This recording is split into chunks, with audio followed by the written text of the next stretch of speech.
What's up guys and welcome. You're watching Fazi Fitness.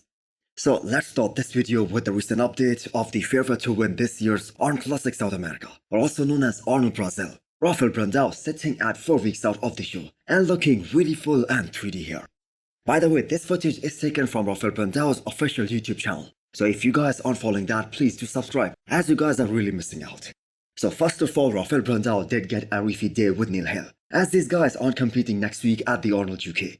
So they still have plenty of time to figure some new things out, try out some new stuff, some new protocols, and maybe peak even better this time. Because a lot of people had this argument that yes, although Rafael Brandao was definitely bigger, but he was better conditioned at the Olympia 2022. And it isn't like Rafael's peak wasn't good here. He was really peeled and full as a house at the same time as well. But obviously there is always room for improvements. And I have to say the only real competition that he's gonna have here in Brazil is Carlos Thomas Jr. Yes, I know Goodvito is also competing here, but the thing is, this is his pro debut, and we cannot really speculate on how he's gonna do, especially against a pro like Rafael Brandao. So even with Carlos Thomas Jr., I don't think he can beat Rafael Brandao just yet, unless Carlos makes some miraculous kind of improvements in his back. But I do have to say he's definitely gonna outmuscle Rafael in all of the front shots and the side shots as well. So if he can bring the conditioning, the show is gonna be really close.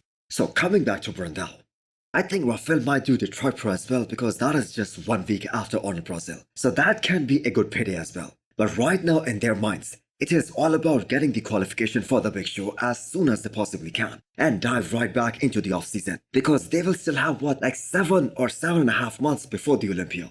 So they can have another nice little off-season. Maybe use that rebound phase to their maximum advantage. And then they can do maybe 12 or 14 weeks of prep for this year's Mr. Olympia. Now again, I have to say, I don't think Rafael Brandao can make so much improvements in this time span that he'll be able to crack top 6, but I do think he can be as high as 7th. The true potential of Rafael will be witnessed next year, and I truly believe that if he can bring up his physique a bit more while keeping his classic lines in check, he's gonna be so damn dangerous not just for the top 6, but probably for the guys who are fighting for the Olympia title as well. So we are getting all these 6 days out updates from all the guys who placed in the top 6 at the Arnold Classic Ohio last weekend. So here is one from Akim Williams, who really shocked us all with that insane turnaround in less than 24 hours. He was a completely different bodybuilder at the finals, because at the prejudging he appeared kinda soft and watery.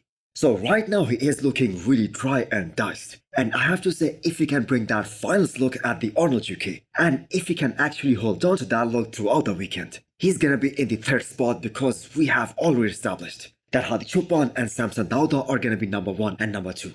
And there is just no way anyone can beat these guys in this lineup. But that 3rd spot, probably 4 guys are gonna be fighting for that one. And Akim Williams is the biggest of them all. He has all the size in the world. And like I mentioned before this year's Arnold Ohio, that it has always been kind of a hit and miss when it comes to Akim's conditioning. He has never been consistent. And I still believe that even after looking at that finals package, he can still be in a bad condition.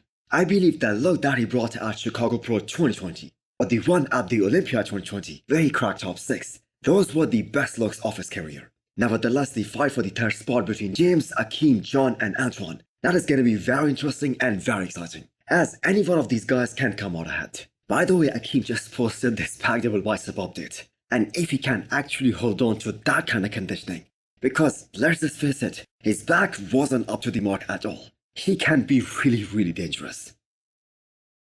Next one is another 6 days out update from the Arnold UK, and this time from someone who is also representing his country here, James Hollingshead, hitting that shot that we saw from him before the Arnold Ohio as well. So this is turning out to be kind of a trademark shot for James. So in the recent update, he is 1 pound down compared to the stage last weekend, and as you guys can see, that he is looking so much more sharper in the recent update. He is more dry, more ripped, and showing more detail and deeper lines as well.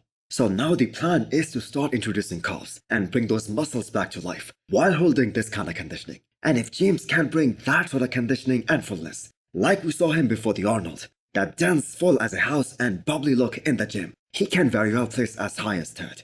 And this is just the start of the season for him, and he is definitely gonna compete in the shows later as well. Possibly do Detroit Pro or some other show in the summer window. And I think James should be really proud of the look that he brought at the prejudging, because if he can duplicate that, and if he can actually maintain that look throughout the show, he can easily be in that third spot. So let's see what different protocols James used this time. As you guys already know, he's coaching himself for this one as well. Ending this video with Brion Ansley. And a very interesting thing that Brion told us, that they actually came in too shredded for this year's Arnold, and he still has room to fill out more. So I'm sure this is going to be the plan for the Arnold UK. So here is another chance for Brion to showcase his potential, not just to the bodybuilding community and the fans, but specifically to the judges, that he has still got it. So even Tyler Mannion, who is the vice president of the IFBB, even he had Brion beating Urs. So that really has been a positive sign for him, that he can bring a better, more fuller, more denser look. And he can definitely beat Urs. But here is something I want to add here. It has been established by the judges, by Chris Bumstead, and by the people who were there in the audience, that this wasn't the best Urs that we have seen. He was kinda off conditioning-wise. So if Urs Klashinsky also improves, if he also peaks better, what chances does Brion have of beating him? If the judges did not even give him the nod, then Urs was actually off, and not at his best. So do let me know what are your thoughts on this one. Is there a chance that Brion actually comes out ahead of Urs? Because in my opinion, if he cannot do that this time, then I don't think he can do better than 5th at the Olympia as well. And on top of that, we have guys like Terence Ruffin, who will be really looking to get back into that top 3. So this is something that Brion really needs to capitalize on. Also hit the thumbs up button if you liked the video. And smash the subscribe button if you wanna come back for more. Thanks for watching.